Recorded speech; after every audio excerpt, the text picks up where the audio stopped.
And they, like, the first week they got it, I want to say it was a circle book post. Got this drum, and it was the best. It's the best video ever. You got to look at it. It's on YouTube still, because it was so good, and it was such a cool thing that back then we got VHS tapes, remember, from the yeah. And so I took the VHS tape home and showed my kids because it was so fun. Because they were, at the time, they were teenagers, and I was like, you know, no matter what you do in life, just listen to what the police officer says. And you're going to be okay. This won't happen to you. But this drunk, he was like, the trooper was like, all right, I need you to do some tests, because the guy was on this. He goes, nope, he's going to do it. Ain't going to do it. Not going to do your silly ass test. He's walking away.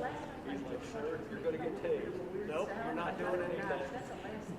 You know, he hits him and he goes down and he tells him, okay, now put your hands behind your back. Nope, I'm getting it. He tases him like 5 or 6 times. He just flies out this thing. I swear. And the best part was like, after he hits him 5 or 6 times, he's like, all right, now I need you to put your hands behind your back. He's like, I can't. What do you mean you can't? Effing hammer me. I can't move them. I can't move because he got tased like 5 times. It is the best video ever. It still holds up to this day. Reno 911 couldn't even do it that as good as that.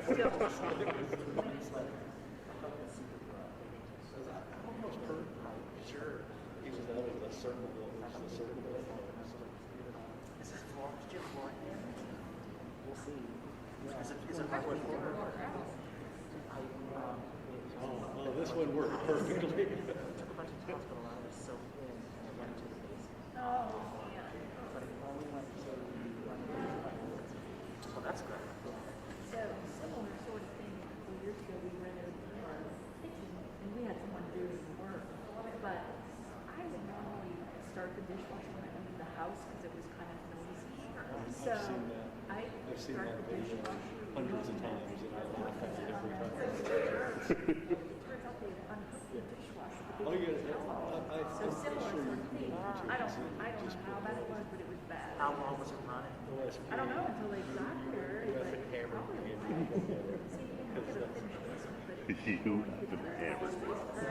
But we wound up being, we were worried about mold, and this and that. But at least you had a work crew there who cleaned up. Yeah, they were not happy. And I was like, well, maybe y'all should have told me that you hooked it. Because it had been working. Yeah. Or put a note on it or something. So it was a mess, and I felt bad about it, but like, didn't know. Yeah. So kind of simple. It was, And like, Vanessa was like running around upstairs, downstairs, like trying to make a shot. and the kids are thinking, oh, this is fun. Yeah. You're a genius, Dad. A swimming pool in the house. Yeah, I think the kids were indoor pool. Kids were asleep. I even asked her this morning, I'm like, did you notice like the old? You know, this is going to be one of those stories that your kids and your wife are going to tell for the rest of your I life. know, especially pre-Thanksgiving. And the water's going to get higher every time. Yeah. I will say that after that happened, they cleaned it up and pushed it in, and then I later got a new dishwasher, and there was mold in there, so we did have to do some work to put some gunk in there to get rid of the mold, but just cautious that that's the case, because we thought we got it stopped up, but apparently not enough.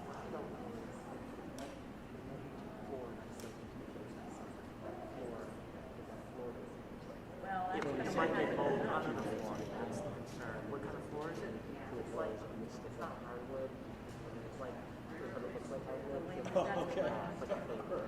Which is perfect for kids and dogs. Yes, but because of that, it might hide. It might look fine on above, and there might be a problem underneath. We're helping out here. No, this is good. No, I just want to make this out as bad as possible. I think I'm going to do something because it feels like still pushing down. That's fair. Yeah. This is very fair. So, but you looked at me and you felt that I was the right one to tell this to. It's cathartic. You look like somebody who could relate to not knowing what We'll talk about this. So our family dog was being trained as a therapy dog. Sammy the dog, Sammy the supposed to be a therapy dog, a yellow lab, but she got tossed out of school because she likes to be at play and petted too much. So we loan her out sometimes. So if you need a therapy dog, she is really cute. She got tossed out because she liked playing too much. She's not probably the best working dog. Let's get her to a family.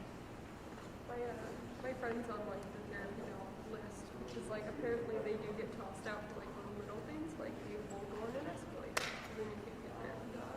Right. But they're really good dogs. Right. And that's what we thought. We had heard about that. So I called a woman who does Franklin County deputies' dogs because we saw one, Madison the canine, and we were like, so I called her and I was like, we're thinking about another dog. We really like Madison. I have the perfect dog for you. So we thought it'd be a while. She has Sammy really good. Yeah, it's been great. Do you need a dog? Would that? I need a new cat. Because the cat we have, we have to let him outside like a dog. Okay. Because we're open in the house. So we let him outside, and now he's figured out how to get out of the backyard. Oh, that's So yesterday I was driving up to the house and I saw him just like roaming around the neighborhood, and then he just followed me to the garage. Yeah. Used to have that key like that. Yeah. Okay. Yeah. But it's an adventure. That's just what needed to be done. You decided like to take him outside. yeah. He would use the litter box sometimes, but he's just an outdoor cat. But the danger of them getting run over is so great. That's funny. Yeah. So I got a cat that might get my Yeah.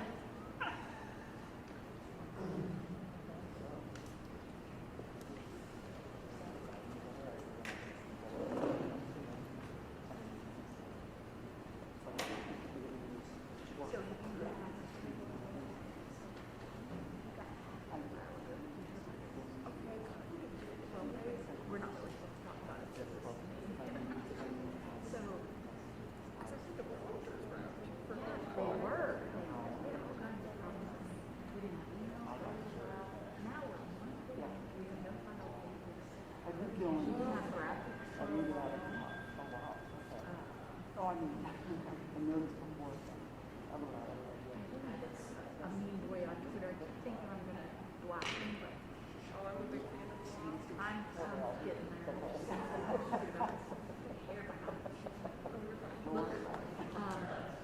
So, 4 o'clock.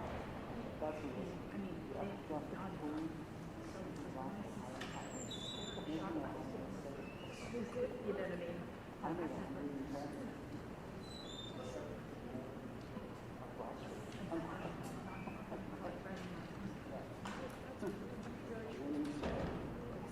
Yeah.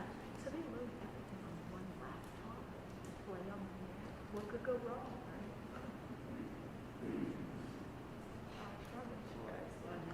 One of my friends is a morning leader in Charleston, the city there's Okay.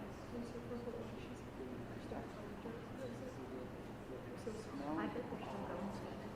We've had things kind of come back to us, and every station's been a little different. Really? But still. I know. It's one of those Color I feel. Yeah.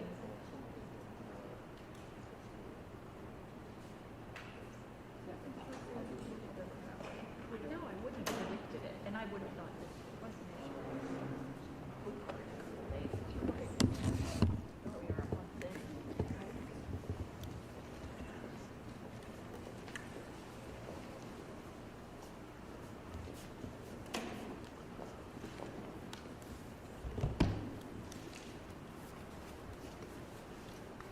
It's a little new arrangement here.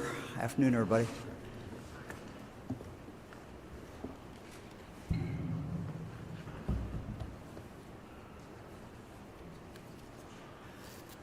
Well, I want to begin by acknowledging it has been a sad day in Ohio for the last 48 hours on our roads.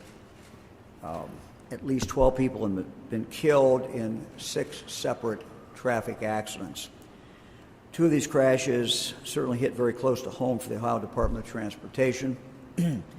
Yesterday, tragically, 5 members of the cleaning crew for ODOT's Geauga County full-service maintenance facility died in a crash on State Route 44. Today, 2 people were killed when their pickup truck crashed into an ODOT dump truck serving as rear guard protection for a crew sweeping a berm in Montgomery County. So our prayers go out to all the families of the victims. Thanksgiving is traditionally the busiest time on Ohio highways. I think most of us will have family members who will be traveling that day or the day before. ODOT and AA are predicting the highest single-year increase in Thanksgiving travel since 2005, with nearly 2.2 million Ohioans traveling between tomorrow and Sunday. So we would just ask everyone to please drive carefully, buckle up, don't drive distracted, don't drive impaired, and please do not speed. Ohio State Highway Patrol will have increased patrols over the holidays to help protect all those on the highways. With me today is the Patrol Superintendent, Colonel Richard Fambro. Also here, you'll see behind you are Ohio State Highway Patrol cadets who are in their basic trooper training. So to everyone, say hello. You have all chosen an honorable profession. Thank you for doing that, each and every one of you. People of the state of Ohio need your good services. We need your help when we're in danger. We need your comfort when we are hurt. We need your protection from those who wish to do us harm.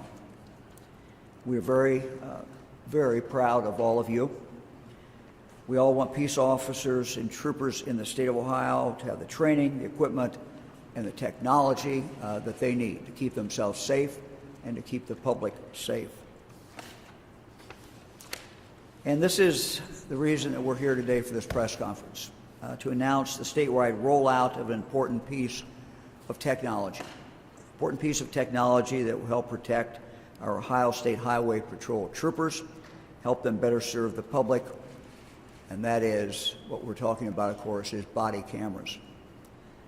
Now, the patrol has had dash cameras and rear seat cameras now for more than 20 years. They've captured countless interactions between troopers and the public. They've also recorded many acts of heroism.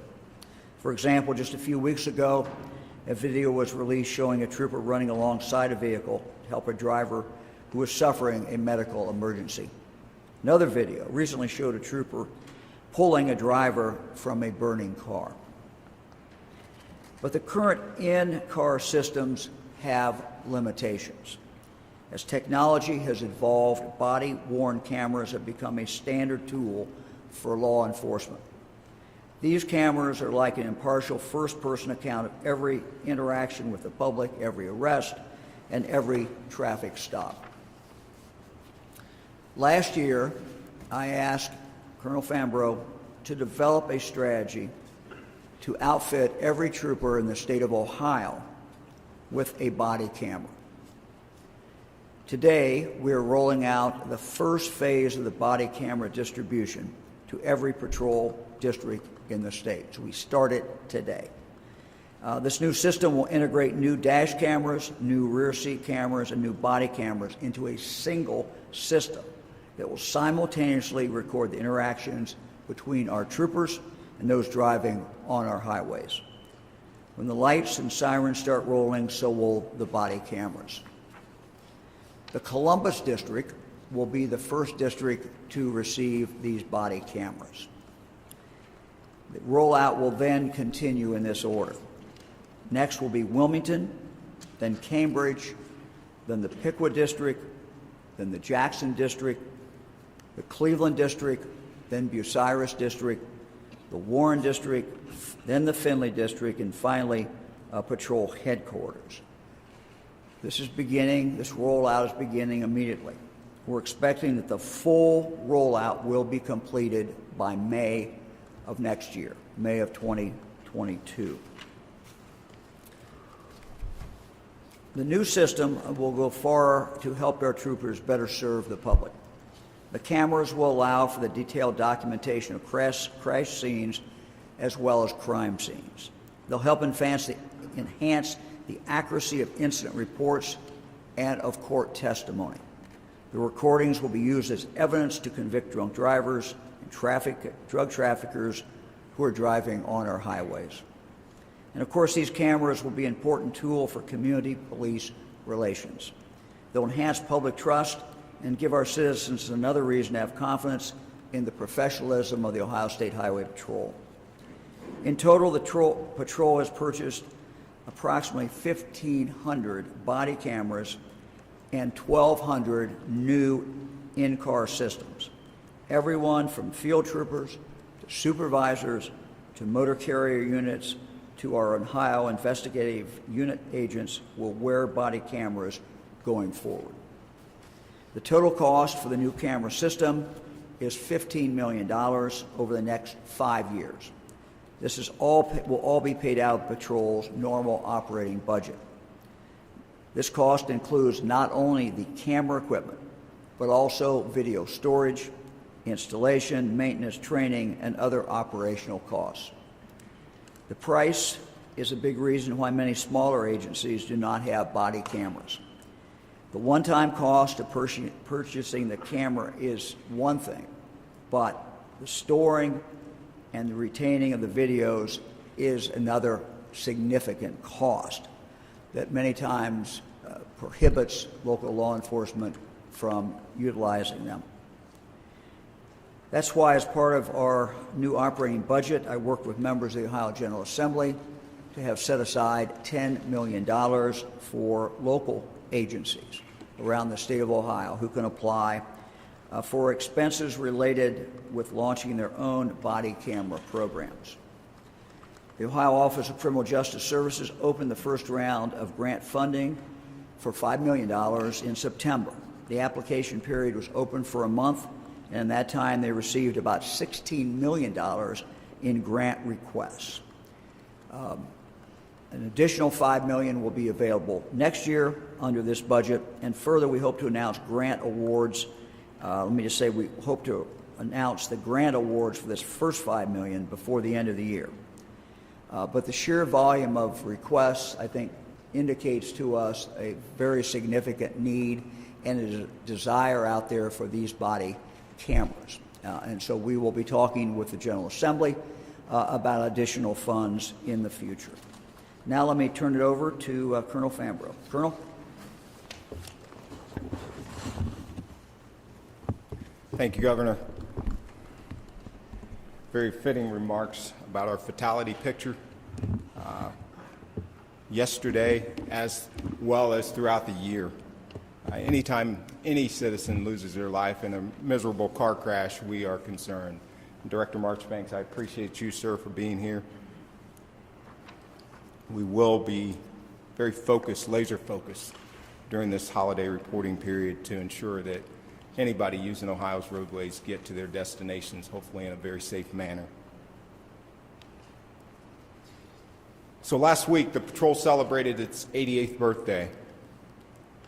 That's significant because since 1933, we have been on the forefront of professional traffic safety services throughout the state of Ohio. Today's announcement is another example of our commitment to transparency and making Ohio one of the safest places to live and work. Our troopers have been working in front of cameras for over 20 years. Therefore, it is not a new practice for the patrol, yet an enhancement to our current capabilities. And I'll date myself because it actually goes back about 30 years. As a young trooper assigned to the Dayton Post out of the Academy in 1990, shortly after I got to the Dayton Post, I was selected as one of the first troopers to test our in-car video system. So I have a great deal of confidence and belief in that transparency piece. To the cadets who are here with us this afternoon, you are the next generation of troopers and will be our first class to have this resource for the duration of your careers. The addition of a body camera is another tool to our professional operations toolbox, which enhances our comprehensive system to address the issue of bias-based policing that has been in place since January of 2000. To provide some perspective, since 2018, troopers have had contact with over 3 million motorists, 3 million traffic stops. The protection of our constitutional and civil rights of people we serve is of paramount concern to the division. We have in written policy that during all law enforcement contacts, troopers conduct business in a professional manner and do not engage in any behavior, and I'll underscore that, any behavior or activity that constitutes bias-based policing. On a continual basis, supervisors objectively evaluate policies, procedures, and practices to ensure fair and impartial treatment of all people with whom our troopers and employees have contact. The monitoring and review systems established in 2000 remain in place today and have been continually refined as data collection systems and technological capabilities have improved. The body camera adds another level of transparency, and we welcome that. We welcome that. Again, we've been using cameras for a long time. We do not shy away from being transparent with the public. This is how we build public trust with the communities we serve throughout the state of Ohio. The new system contains 3 high-definition camera views, as the governor stated: the body camera, which is the addition, the dash camera, and a rear seat camera. The body camera will be the new component for the patrol, adding an additional angle for the rare occasion that previously occurred off camera due to stationary placement of the current in-car system. This is an integrated system which activates all onboard cameras when the patrol lights are activated, and has been the case with our previous in-car system. It is extremely important for the patrol to continue to have a system in place where once our lights are activated, everything is already running so the trooper can focus on that traffic contact. How did we get here? We undertook a comprehensive testing and evaluation process to find the right system that fits our needs and will provide the highest quality of transparency in our operations as we deliver services to the citizens of this great state. Our IT department set parameters for which we would need to be researched based upon our needs and the network interface we currently have in place. 4 brands were included in the comprehensive test. The testing began in summer of 2020 when the governor announced that we would be equipping our troopers, and was completed in the fall of 2020. We then proceeded into the draft and approval process of the contract. It took a while to get this done. There were many layers and facets to it. The transition started November 2nd here in the Columbus District, and as the governor just said, the new system will be fully integrated and in play by May of next year.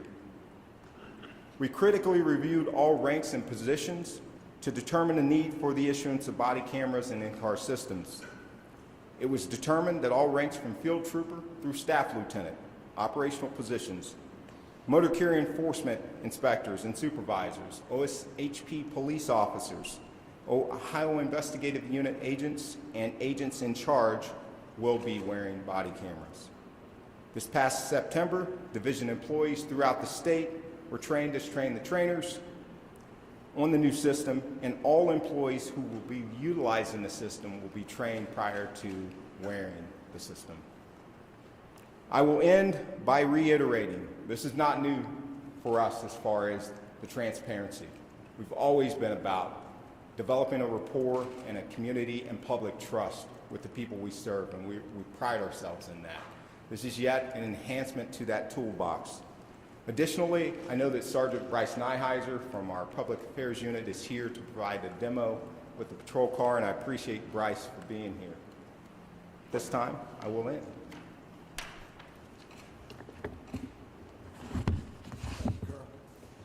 Good afternoon.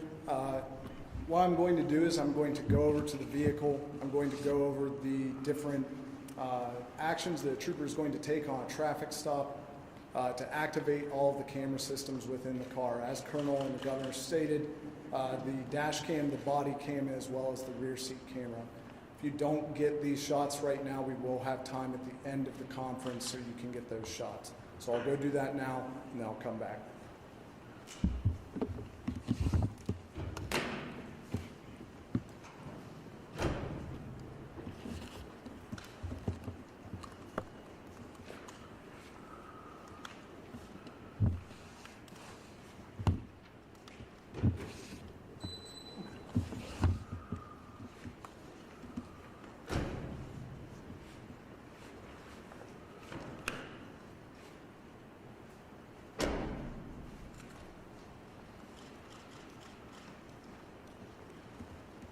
So as of right now, all 3 camera systems are active. The front dash cam, you should be able to see a red light on the dash cam showing that it is working.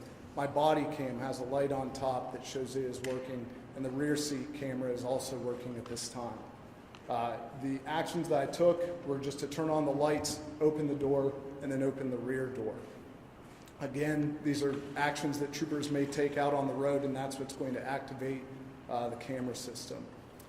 This concludes the demonstration. I'm going to turn the equipment off and then hand it back over. Thank you.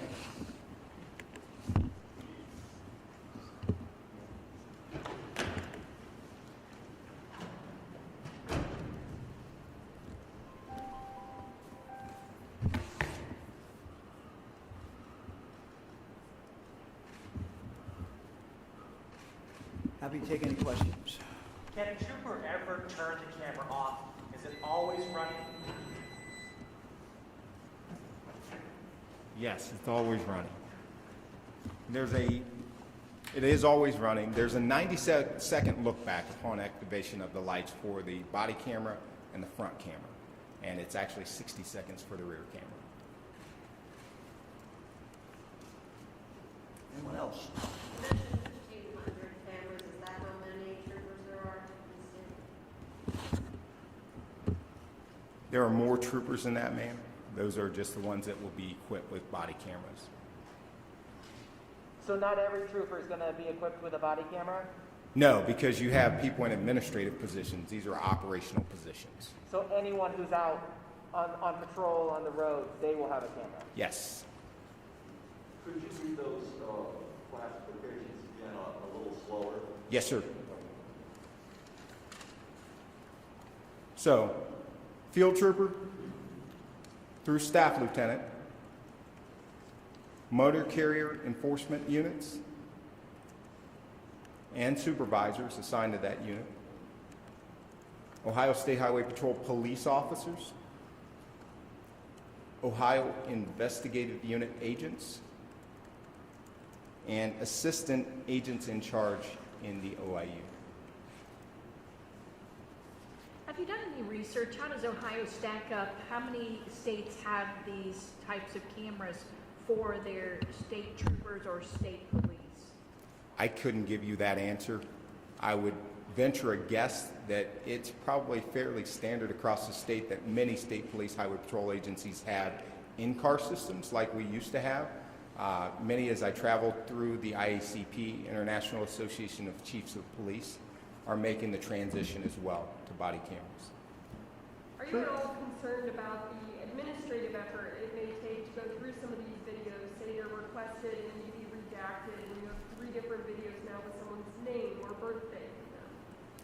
Absolutely. It's always a concern. I mean, the sheer amount of data that's coming in from these cameras, that's a very good question, Adrian. We are always concerned with that. But with anything else, you know, the transparency is worth the effort to go through and ensure that we respond to those public record requests, but that we're also producing the data so that we have the material. The other side of that is that it's important for us as administrators to look at the operations of our troopers to ensure, and all of those categories that were listed as wearing them, to ensure that they're operating within the bounds of policy, procedure, rules, and regs, and more importantly, that they're treating people with dignity and respect. Can you tell us any of the features or why you picked this particular brand over the other three? Anything that it does that the public would want to know? We can have public affairs talk to you specifically about some of the testing, but it was a comprehensive test involving troopers out there, people from those specific categories or specific areas of the patrol that were actually testing and evaluating and giving feedback. And there were a multitude of great features associated with all of the systems, but when you talk about the comprehensive nature and the integration with our system that we currently have, this particular system with Axon fit the best. Troopers working on special duty outside of their cruiser, like for example at the state fair or at the state house for different events, will they have the ability to record a body-worn camera as well? That's a great question. They'll be wearing them. They were wearing them, many in the Columbus district at OSU's football game this past weekend. So what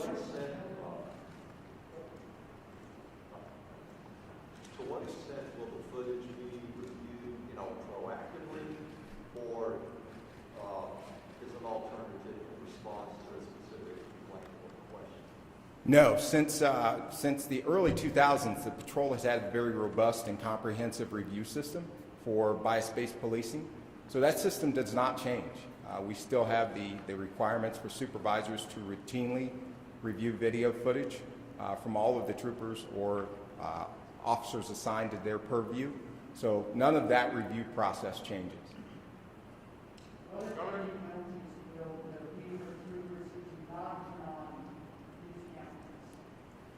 They actually self-activate.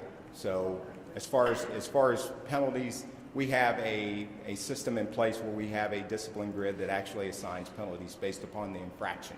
So they can be disciplined for failure to record. Colonel, just thinking back on the question over here, it sounds like lights is what activates these body cams, so troopers at the State House and Ohio State team operating outside the cruiser, how do they? They can self-activate, yes. Question for the governor.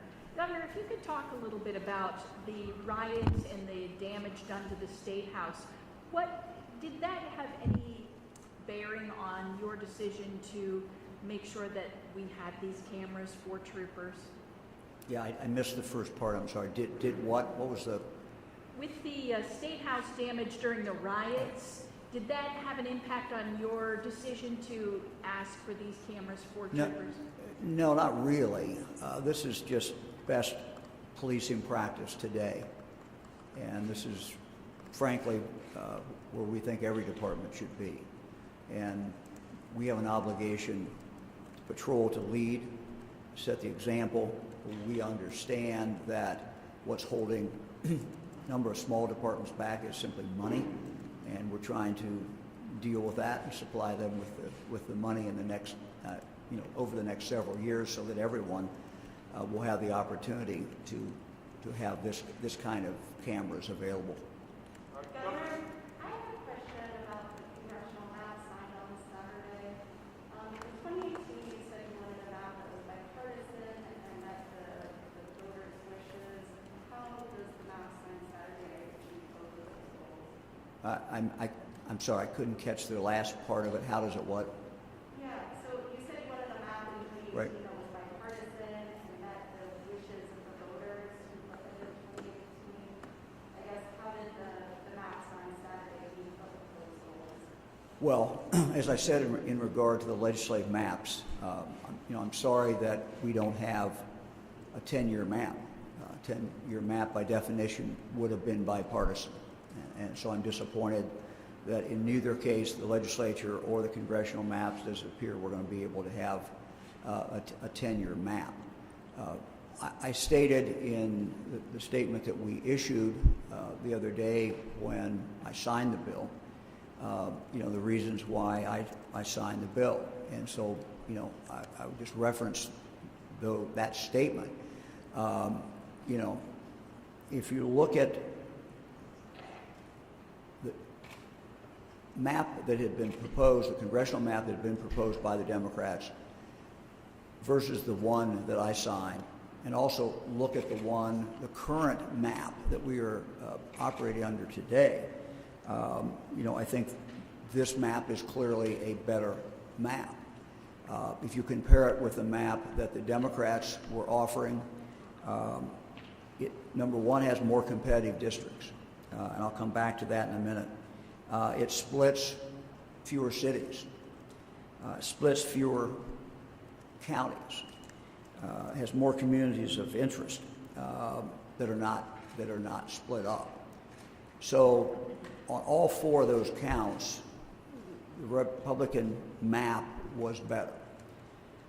If you look at the criticism of our congressional maps across the country over the last, 10, 20 years, criticism by people who have written thoughtful stories, the number one concern has always been that there are not very many congressional districts that are competitive. The Republican proposed map, the bill that I signed, has more competitive districts than the Democrat proposal, has more competitive districts than the current districts that exist today. So I think competitive districts is important. And this map, the bill that I signed, has a significant number of competitive districts. Governor, what's your definition of a competitive district? You can define it any way you want to, but let me just finish, Andy. Let me just finish, if I could. Whatever number you draw, you're going to find that the bill I signed was more competitive than the Democrat one. You have several districts that are 1, 2. If you use a 10-point range, which is not unusual, I think that you clearly have more with the bill that I signed than the Democrat one. If you look at what happens in Ohio, we have elections that, 1 year it's the Democrats year nationwide, and the other year it's the Republicans. And so you can have a fairly significant shift back and forth. We've also had in Ohio some historic changes in districts as well.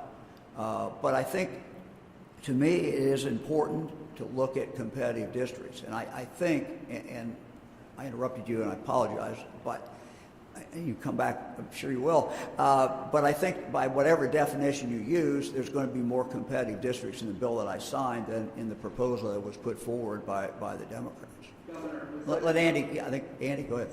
So a 10-point split, if Republicans outnumber Democrats by 10 percentage points, that's still considered a competitive district? Well, I think, again, it depends on how you want to define it. If you define it a 10-point split, you certainly have a significant number of these that are competitive. The fewer numbers you get, and the closer you define it as being, then the fewer competitive districts that you're going to have. But this is still a state that, although it has certainly trended Republican, you can look at those districts, and in a given year, you could envision Democrats winning those districts. You also, in another given year, could certainly see Republicans winning. So, I don't think the question is what do we guess the next election's going to be, a Republican or Democrat? I think that's not the right question. I think the question is, if it's a Republican year, how many would go one way? If it's a Democrat year, how many could go the other way? But we also know that we have the power of incumbency, which is certainly important. It helps Democrats, it helps Republicans. You have how much money is put into a race. You have who the candidate is. So all of these things are variables. So I know that, a lot of discussion about going to the web and seeing well, what kind of district is this? How does such and such, how do they rate it? But the reality is these elections are run with people, and they're run in different election years.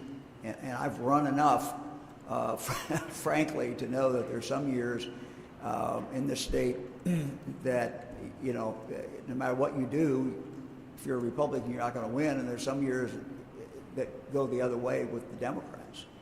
So in judging whether those are competitive districts, I think there has to be enough leeway in there to allow for that wave, for a wave election. And it seems that, in the last decade or so, we've had a significant number of wave elections where it's been a Democrat year or it's been a Republican year. And I benefited from some, and I've been hurt by some too, so I get it. Governor, Lieutenant Governor John Husted was just named by former First Energy executives Chuck Jones and Michael Dowling as somebody who might have discoverable information related to House Bill 6. What's your reaction to that? Well, I don't know anything about it. What you're telling me is the first thing I knew about it. So I'd have to look at what he said. I don't really have a reaction. The lawsuit that was filed against the congressional map takes particular issue with the redistricting commission never acting on the map at all. Are you disappointed? Could you have gotten the redistricting commission to have some meetings on the congressional map?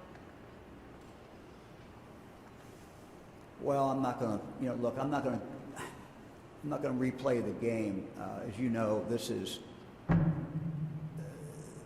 both the legislative map and the congressional map are now both in court, and I'm just not going to, go beyond what I've already said. Governor, you talked about, you've been talking about the body camera since last June of 2020. It's something you can do administratively without help from the legislature. Where, as part of the police reform plan you outlined in June 2020. In terms of the police reform plan you talked about back in the spring, that's getting ready to be introduced to the State House, what's the status of any legislative side on some of this police reform plan you're talking about? Well, that bill is still pending in the legislature. We still believe it's a very rational, even-handed approach, and I would urge the legislature to take action on the bill. The facts have simply not changed. The bill was put together with a widespread group of people, including FOP, including citizens groups. I think that if you spelled out those items for the public and asked how many of the items in the bill they agree with, you would find that the vast majority of Ohioans, Democrats and Republicans, liberals and conservatives, moderates, would agree with what's in that bill. So I would urge the state legislature again to take action on this. I think it's a rational approach that will give the public, I think the public will feel good about, and I think the public will feel confidence in. Governor, what are your thoughts about the possibility of a large number of Tea Party types or MAGA folks backing your opponent in the Republican primary? What's my reaction to that? What are your thoughts about the possibility? Oh, I don't ever guess, who's going to run against me or who's going to back them. I've had primaries, and I think almost every election I've ever been in. So I would fully expect a primary in this election as well. Sheriff, in the big area we recently tragically lost Sheriff Chief Fisher in Green County last week. His viewing is today. He's near what he knows tomorrow. We'll see. Just I wonder what kind of public servant, what kind of person do you think Green County and Ohio lost with Sheriff Chief Fisher? Well, Fran and I have lost a good friend in Gene Fisher.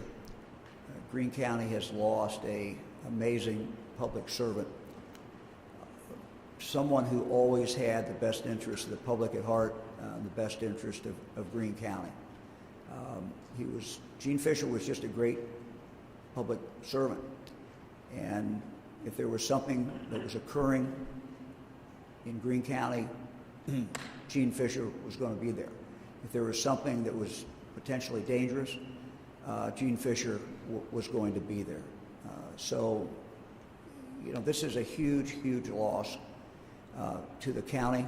The county's lost a excellent sheriff, and Fred and I have lost a good friend. Governor, the former president of the Ohio Department of Education, Laura Kohler, has said that she was a victim of your re-election campaign. What's your reaction to people accusing you of making administrative policy decisions based on it being an election year and that you are trying to be re-elected? Yeah, you're talking about the state school board? Right.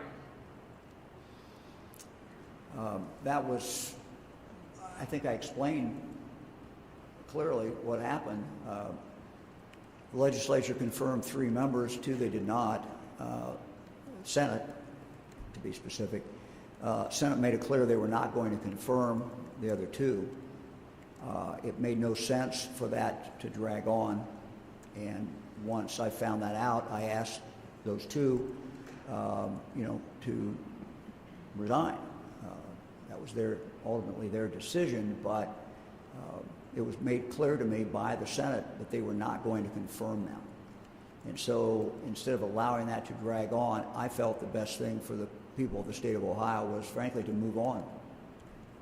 We were going to move on. We were going to move on sometime. The question was, were we going to do it then, or were we going to, drag it out? It didn't make any sense to me to drag it out.